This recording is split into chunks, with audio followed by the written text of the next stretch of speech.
mô đô Yeshu ati Ema kastrol korani doko Soka molo la odoti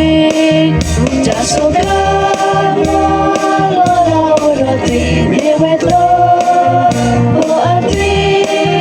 Jasoka molo la odoti Eweto o twiluedo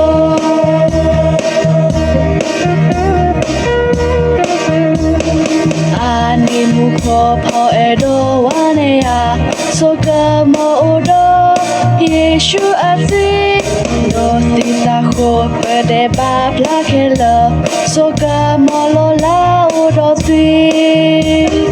na edo ma kriso patama soka mo odo Yeshu ati ketawi petro okonia soka mo lola